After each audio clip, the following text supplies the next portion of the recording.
So this play is a very simple example of what Matt Stafford likes to do as a quarterback. You can see the running back is lined up to his left in the backfield, and he knows that one of the defenders on the left side of the screen, whether it be the safety or the linebacker, are likely going to have to cover him just due to the leverage of the two defenders on the right, specifically the linebacker.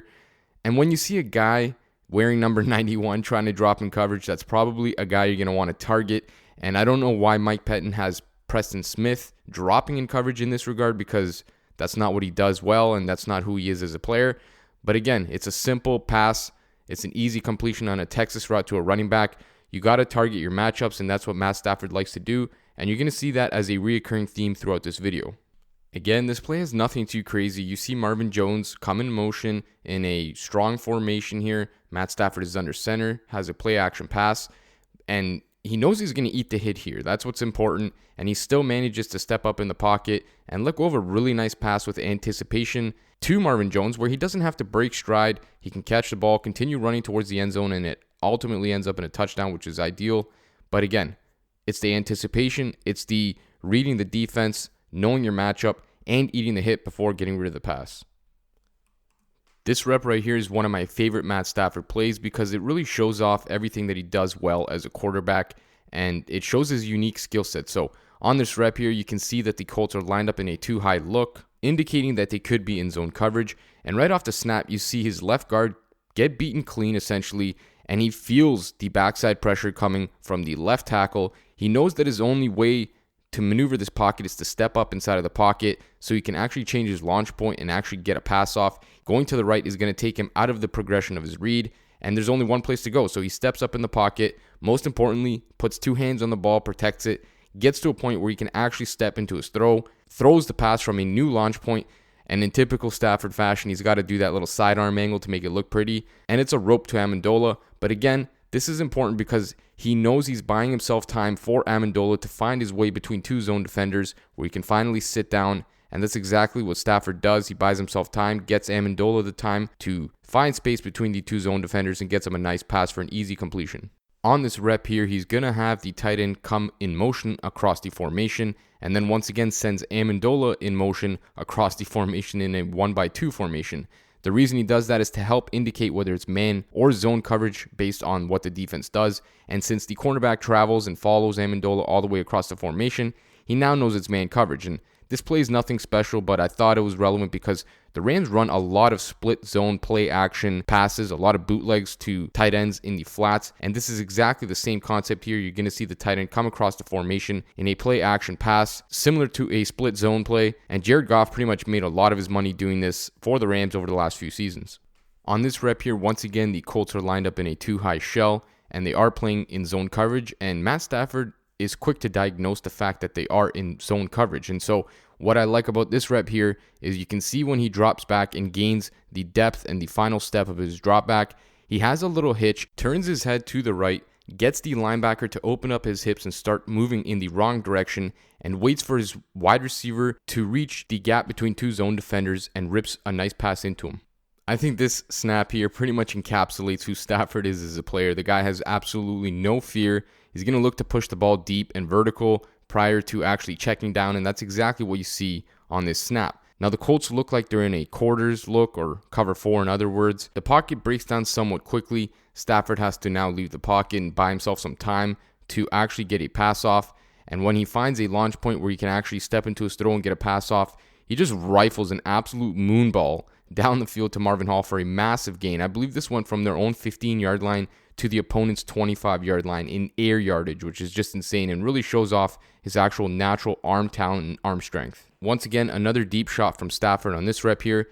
The Washington football team is lined up in a single high look, so it could be cover 1, cover 3, and Stafford knows he's going to take a deep shot on this rep because he knows that the safety is not going to be able to reach either sideline. Depending on where his leverage is, Stafford is going to take his shot according to that. You see the receiver throw in a nice quick little hesitation move where it's kind of like a stop and go. Stafford hitches, the corner bites, and it's all money from there. Stafford just lets go of a deep pass.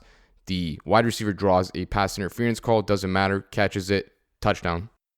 This play here is another fun one from Stafford. As you can see, the Washington defensive line is lined up all over the place. They indicate that they're going to blitz pre-snap. They look like they could be bringing a double A gap pressure. And so Stafford checks his tight end into block, thinking that there's going to be a heavy blitz. Now, Washington does drop out of that blitz relatively quickly, but it doesn't really matter because the damage is pretty much already done. The Washington football team is clearly playing some sort of a cover 2 look here. I think it may be in an inverted Tampa 2 look, and it doesn't matter because Marvin Jones is running a vertical. It's the perfect shot to take here. He's going to get in between the flat defender, the underneath guy, and the safety won't be able to reach him in time. And you see a lot of drive on Matt Stafford's throw here, and I think that's what's really important. What's really pertinent from the snap is the ability to actually fit the ball into that honey hole, as they call it, between the flat defender and the safety in cover 2. On this instance here, the Washington defense is in a cover 1 or cover 3 look. They're in single high, and they are playing zone coverage, and Stafford recognizes that relatively quickly. What I like here is, again, more of the same. You see him look to the right, turn that defender to the wrong direction, hitches, and then throws a nice pass in between 2 zone defenders to his oncoming receiver. Now, what I find really important about this throw here is that he actually places it perfectly on the back shoulder of his receiver. He doesn't want to keep carrying him inside. That is what we call a hospital ball. That sets the safety up perfectly to come downhill and absolutely lay a lick on a receiver. So you want to throw that to his back shoulder, stop his momentum from keeping him going forward, and that gives the receiver a chance to actually turn upfield after making the catch, and that's exactly where Stafford puts this football. This rep here is just fun as hell. The right tackle gets beat by Khalil Mack relatively quickly off the edge there, and Matt Stafford knows he has to maneuver the pocket. He steps up into the pocket to get himself a different launch point. You see him actually wave Quintez Cephas to keep working vertical, steps up into his throw, launches an absolute cannon, and it's an absolute dime in the back corner of the end zone for a touchdown. You cannot defend his throw. The perfect throw will beat the perfect coverage every single time. Jared Goff damn near made his career on this throw right here. Under center, play action pass. You got a split zone concept with the dig coming in behind.